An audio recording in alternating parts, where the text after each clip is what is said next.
Hello दोस्तों, रोज की तरह हम फिर हाजिर हो गया। हम और Chandresh, cricket chronicles with Chandresh, और मैं हूं एक्स्ट्रा टाइम की तरफ से। और जैसे आप जानते हैं कि हम रोज की तरह डिस्कस करते हैं स्वॉट analysis on the IPL teams. और आज हमारा जिस टीम के ऊपर हम डिस्कस करेंगे वो है कि सनराइजर्स हैदराबाद।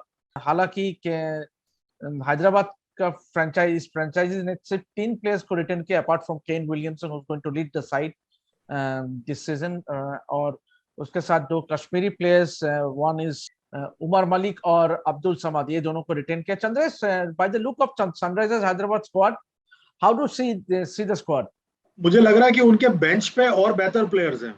मतलब समझे आप मैं क्या कहने की कोशिश कर रहा हूँ? या एब्सोल्युटली, डेविड वार्नर ब्रायन हो ला गया। No absolutely. नो नो नहीं, मैं कह रहा हूँ Brian Lara, oh, Muttiah Muralitharan और Dale absolutely, Steyn. Support staff, right.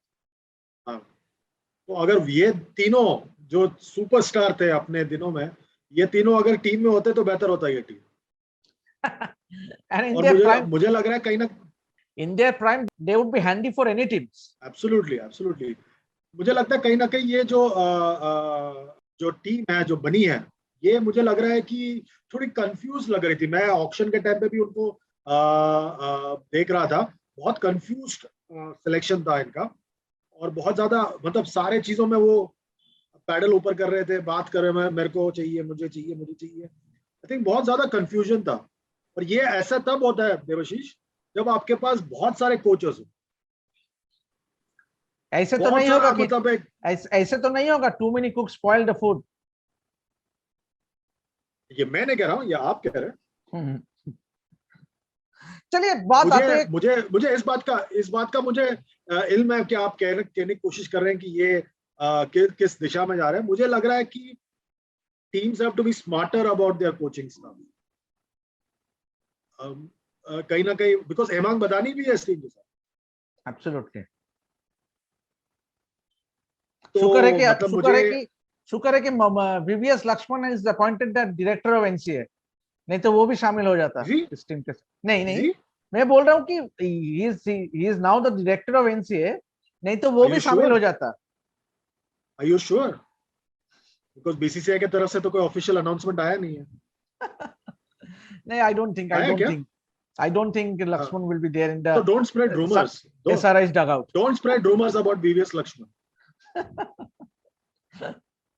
चलिए चंद्र, पहले मैं आपसे जानना चाहता हूँ कि what do reckon about the strength of Sunrisers Hyderabad squad. क्योंकि देखिए, जो हम देख रहा था सनराइजर्स स्क्वाड के बारे में, उतना दमखम वाला फॉरेन प्लेयर्स नहीं है, barring the exception of Kane Williamson.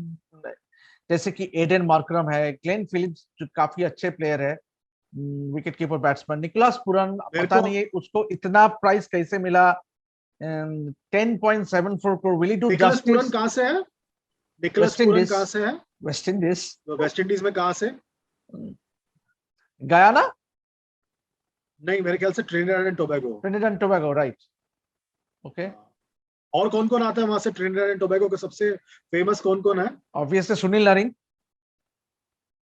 नहीं कायरन यार, पोलार्ड। मैं अभी कायरन पोलार्ड। मैं करंट की बात ही नहीं कर रहा हूँ। फिर Brian Lara the prince of Trinidad. आपको इतना वक्त लगा ये बात बताने के लिए? नहीं नहीं, आप मैं सोचा कि आप करंट प्लेयर्स के बारे में बोल रहे हैं, तो ऑब्वियसली प्रिंस ऑफ ट्रिनिडाड, हाँ, खुद ट्रिनिडाड से आते हैं। चलिए उस बात को छोड़िए। अब निकोलस पूरन होंगे ट्रिनिडाड से और ब्रायन लारा भी होंगे ट्रिनिडाड से, उसका कोई कोई रिश्ता कुछ नहीं कहलाता। पर जहां तक दूसरी बात है, मुझे लग रहा है कि इस टीम में मार्को यानसन का रोल बहुत इंपॉर्टेंट होगा। और कुछ हद तक मेरे ख्याल से इस साल भुवनेश्वर कुमार और वॉशिंगटन सुंदर का भी रोल बहुत इंपॉर्टेंट होगा। भुवनेश्वर कुमार के लिए ये आईपीएल बहुत ज्यादा इंपॉर्टेंट है, क्योंकि आपके जो फॉरेन प्लेयर्स हैं बहुत वीक उन्होंने पिक किए हैं। एब्सोल्युटली। तो आपको कप्तान को खिलाना ही पड़ेगा एक फॉरेन प्लेयर, फिर आपको एक फॉरेन प्लेयर, आपको एक बल्लेबाज खिलाना पड़ेगा, और 2 गेंदबाज देखना पड़ेगा। अब गेंदबाज में आपके पास मार्को यानसन का है, और एक खिलाड़ी है जिस पर मेरी नजर है, वो है अफगानिस्तान का लेफ्ट आर्म फास्ट बॉलर फजल हक फारूकी। ये राइट बहुत दिलचस्प पिक है, and is available from the first match. Right. तो क्योंकि मेरे पहला ख्याल मैच में से तो आपको मार्को यानसन को नहीं मिलेगा शायद, एडन मार्करम और मार्को यानसन शायद नहीं रहेंगे। तो इसलिए मुझे लग रहा है कि कहीं ना कहीं उनको फजल हक फारूकी के पास जाना पड़ेगा। और ये मतलब एज एन उन्होंने ज्यादा ओवरसीज प्लेयर्स को ठीक से पिक नहीं किया इस बार। हाँ, मुझे भी ये नहीं, मुझे वही एक बहुत बहुत वीकनेस लग रहा है इनकी टीम में इस बार।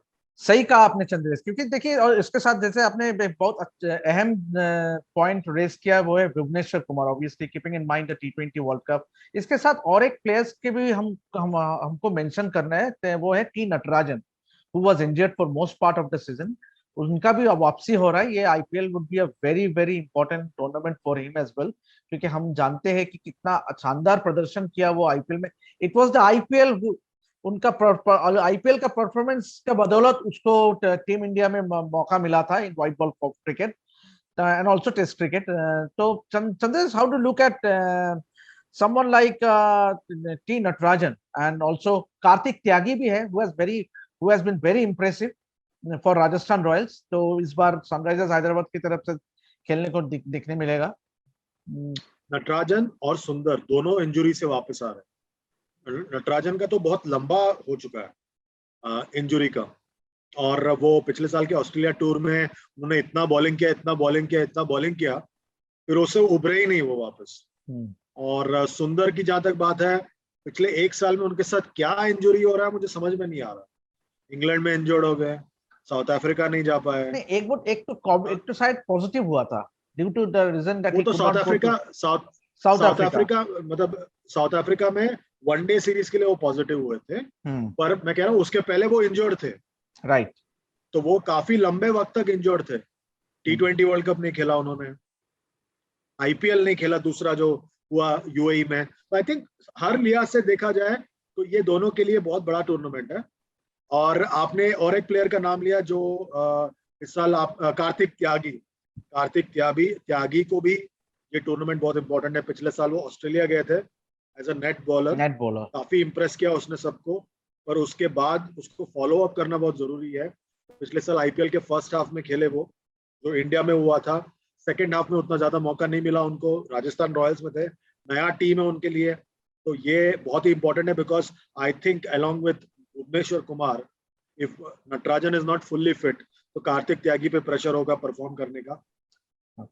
और एक खिलाड़ी है मेरे हिसाब से जिस पर सबकी नजर होनी चाहिए, उमरान मलिक को रिटर्न किया गया था इस बेसिस पर कि उसने आखिर के 2-3 मैच में 150 किलोमीटर के स्पीड से बॉल किया। Now the important thing to note is that उस स्पीड के वजह से वो इंडिया ए के साथ साउथ अफ्रीका गया। थोड़ा बहुत रणजी ट्रॉफी मैच भी खेला उसने, थोड़ा डोमेस्टिक क्रिकेट भी खेला उसने।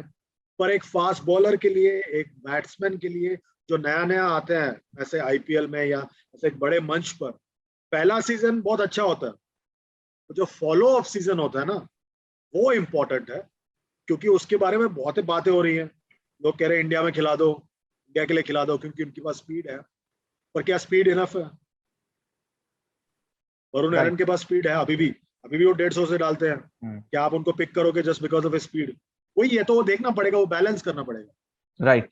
चंद्रेश, चलिए जल्दी से हम एक डिस्कस कर लिए, we are almost towards the end of our show. बस प्लेइंग 11 क्या लगता है? पहले हम बात करते हैं कि फोर फॉरेनर्स कौन रहे होगा ऑलमोस्ट। देखिए, अगर साउथ अफ्रीकन को आने में देरी होती है तो आपको पिक करना पड़ेगा केन विलियमसन, कप्तान ऑब्वियसली।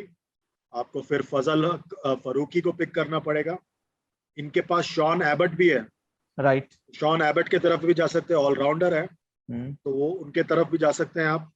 और आपके पास जब तक मेरे ख्याल से जब तक मार्को यानसन आते नहीं है, आप शॉन एबट की तरफ देखिए। आप निकोलस पुरान को भी खिलाना ही है, क्योंकि आप 10.74 मिडिल ऑर्डर में आपको एक इंटरनेशनल प्लेयर चाहिए, तो आपको निकोलस पुरन को खिलाना पड़ेगा। तो ऊपर Williamson, Nicholas Pooran, Sean Abbott, और उसके बाद आपके पास रोमारियो शेपर्ड का ऑप्शन है, या आप फजल फारूकी के पास जाए। तो इस तरह से आपको बैलेंस करना पड़ेगा depending on the availability of the south Africa. And who do reckon would be opening the batting? ये बहुत अच्छा सवाल पूछा आपने। मेरे ख्याल से देखिए, समर्थ हैं जो ओपन करते हैं, पर मेरे ख्याल से कुछ अलग कोशिश करना चाहिए उनको। और इस बार वापस उनको ना वो अभिषेक शर्मा के साथ एक दाव खेलना चाहिए और कहना चाहिए अभिषेक शर्मा को, भाई आप निकलो। देखिए ग्लेन फिलिप्स भी है इनके पास। एब्सोल्युटली। ग्लेन फिलिप्स का बहुत बड़ा ऑप्शन है उनके पास, क्योंकि वो लेग स्पिन भी डाल सकता है, कीपिंग भी कर सकता है, बैटिंग भी कर सकता है, ओपन भी कर सकता है। तो I would much rather than go with Fazal Farooqi, I would go with Sean Abbott and I would play safe initially. Right. मैं Kane Williamson, Glenn Phillips, Nicholas Pooran और शॉन एबट, ये 4 मेरे 4 foreign players होंगे। And what I would try and do is that open with Glenn Phillips and Abhishek Sharma. उनके पास राहुल त्रिपाठी भी है। राहुल त्रिपाठी में वही मैं बोलने जा रहा था। हाँ, तो आप ग्लेन फिलिप्स और राहुल त्रिपाठी से ओपन करा लो। नंबर 3 पर विलियमसन आ जाएंगे, फिर पूरन, फिर आपके पास फ्लेक्सिबिलिटी होना चाहिए, अभिषेक शर्मा, अब्दुल समाद, आप इन दोनों को खिलाएं। और उसके बाद गेंदबाज में मैं, बिकॉज स्पिनर्स का इनका पास एक प्रॉब्लम है, तो मैं श्रेयस गोपाल के साथ शुरुआत करूंगा with Bhuvneshwar Kumar. Sean Abbott तो है ही, तो भुवनेश्वर कुमार, श्रेयस गोपाल जो लेग स्पिनर है वो, एंड सुंदर भी है मिडिल ऑर्डर में। सुंदर को भी खिलाएंगे तो वो शुरुआत में भी वो भुवनेश्वर कुमार के साथ बॉलिंग कर सकते हैं। And just because I am not sure about his fitness, I would start with Umran Malik. Right. मतलब as an I am not sure about Natarajan's fitness, so I would start with Umran Malik. तो देखिए आपके पास थोड़ा वैरायटी भी हो जाएगा। शॉन एबट है, वो थोड़ा मतलब ऐसे डिसेंट पेस के साथ डालते हैं। फिर आपके पास वॉशिंगटन सुंदर है, ऑफ ब्रेक बॉलर जो न्यू बॉल के साथ डाल सकते हैं। भुवनेश्वर कुमार तो एक्सपीरियंस्ड बैंकर है। श्रेयस गोपाल का लेग स्पिन है। फिर आपके पास ग्लेन फिलिप्स का लेग स्पिन होगा। फिर आपके पास क्या नाम है उसका, उमरान मलिक का पेस होगा। तो आपके पास कुछ वैरायटी होगा, कुछ मिक्स एंड मैच है। और देवाशीष, ये जो 11 बना है उसके बाद भी मुझे लग रहा है टीम में दम नहीं है। एब्सोल्युटली चंद्रेश, आपने सही बोला। they can spring up a few surprises, but for them to consistently play well and हम दोनों इस बात पे सहमत हैं कि ये लोग ये अगर शायद पहली दफा हम दोनों सहमत है कि ये टीम ज्यादा कुछ कर नहीं पाएगा। हमने तो ये गुजरात में भी कहा था, गुजरात के बारे में भी कहा था। Absolutely absolutely. तो चलिए चंद्रेश, फिलहाल इतना ही कि हम अगले दिन एक और टीम के साथ, एनालिसिस के साथ आपके सामने हाजिर होंगे। तो ऐसे ही जुड़ा रहिए हमारे साथ और सपोर्ट करते रहिए दोनों चैनल को, क्रिकेट क्रॉनिकल्स विद चंद्रेश और एक्स्ट्रा टाइम को। फिलहाल इजाजत दीजिए।